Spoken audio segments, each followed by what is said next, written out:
welcome back to another video, and today I'm going to be taking a look at the Hellriegel. Now, before I start going into details about this, I need to say that all of the information I'm going to get and going to speak about in this video is not, well, it hasn't been found by me. All of the information I'm going to be talking about is going to have been from Forgotten Weapons. Ian McCollum, his name is. Forgotten Weapons is his YouTube channel, and he does fantastic content on historical firearms, forgotten firearms as the name would suggest. The Hellriegel nowadays at least is by no means a forgotten weapon, because of course it's in Battlefield 1, hence the footage in the background.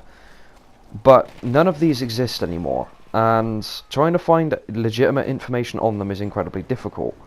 So what I have done is I watched Ian's video on it, and I've decided to do a video on it myself. All of the information I'm going to be talking about will basically be just regurgitating what Ian has said in my own words. The information that Ian found on this is actually from somebody else, whose name is Matthew Moss of historicalfirearms.info. This man has managed to use what little information he can find and what little pictures are available out there of this weapon to put together some sort of idea of how we think it functioned and how it was designed to work. So, let's get into a little bit more detail about it then. The video I put up, well, not the video, the picture I put up on screen will have shown you the firearm itself, the Hellriegel 1915, and you'll notice that in the picture it has not only the drum magazine that we see in game, but also a couple of stick magazines. Unlike the version that we have in Battlefield 1, however, the Hellriegel was not designed to have the, well, it was probably designed to have the magazine fitted to the gun, but at the time the pictures were taken and the time the tests were done, there was no way of mounting the magazine itself to the gun. So instead, what they had actually done is had a little bit of a sort of like a rest for the magazine to sit on, which we can see here in the picture, top left corner. And this worked well for a stable firing position when the gun wasn't have to be moved. But, generally speaking, this actual weapon was more or less a smaller, portable version of the Maxim machine gun, the heavy machine gun.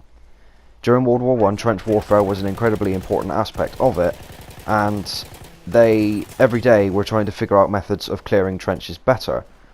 Everything from the, was it the Johnson device? The 9mm conversion able to be added to the 1903 Springfield rifle. And along with that, we also had the introduction of the MP18, which is arguably the world's first submachine gun. There is debate about whether the Italians got there first with their Villa Perosa, although nobody can say for certain. But the Germans' MP18 was definitely the first submachine gun to be mass issued to the infantry. So the pictures we have of this firearm come from the Austrian database, Austrian military database, and are dated October of 1915. As far as we know, only one of these guns ever existed, and there may be an argument to be made that this thing actually worked, and then that brings up another question of why the thing was not issued and manufactured more. But this is quite easily disregarded when we think that if there was only a few ever made and they were never mass issued, then the system can't have worked particularly well.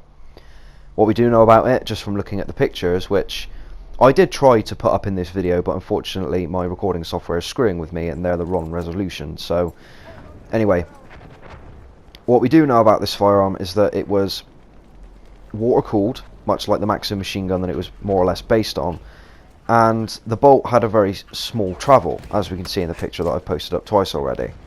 The magazine was more or less just a box with a belt inside of it, like a machine gun belt.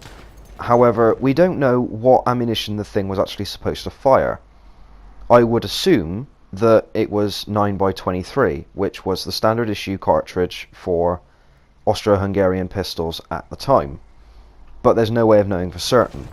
The fact that this thing did not work is nothing unusual. Many weapons throughout the years have gone through development and or not even gotten to that stage in the first place, and it's become more than obvious that the weapon itself is not actually going to work. Maybe the weapon has jammed constantly, or had overheating issues, or just won't feed reliably at all in the first place. This is not uncommon, in any way, shape or form. What we do know about the Hellriegel, however, we've managed to conjure up from these images themselves. So it was clearly supposed to be fully automatic, given the size of the magazine that it held. And to deal with the cooling issue, they used a water-cooled jacket, or a water jacket, much like that on the Maxim and Vickers machine guns respectively. This jacket is supposed to be filled with water, and the idea behind it is that the actual barrel itself will not get any hotter than the boiling point of water, which for you chemistry fans out there is 100 degrees centigrade. What this basically means is that the water jacket itself will heat up but keep the barrel at or below 100 degrees centigrade. The water will then evaporate, taking heat off of the barrel and keeping it at that roughly constant temperature. The idea behind this is that the barrel does not wear out as quickly, and the machine gun itself is less likely to cook-offs from rounds entering a very, very hot chamber. Another thing that we can suggest is that this weapon was almost certainly blowback operated. This means that the force of the shell, or at least the force of the ammunition detonating inside the chamber, was enough to push the bolt backwards and have the recoil spring shove the bolt back into battery, thus loading and chambering another round. We know that it could not have been long or short recoil, it was probably just blowback, because long and short recoil requires the barrel to move, and that's somewhat difficult when you have a water jacket around the barrel. It would require very, very close alignment of the barrel with the water jacket itself for this to function properly, which was probably not feasible, especially not for a prototype. That's pretty much it, really.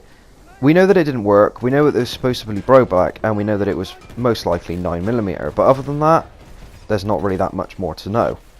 Thank you very much for watching, I hope you guys enjoyed the video. Please like, share and subscribe for more, and please check out Ian McCullum's Forgotten Weapons channel for more in-depth information. Cheers!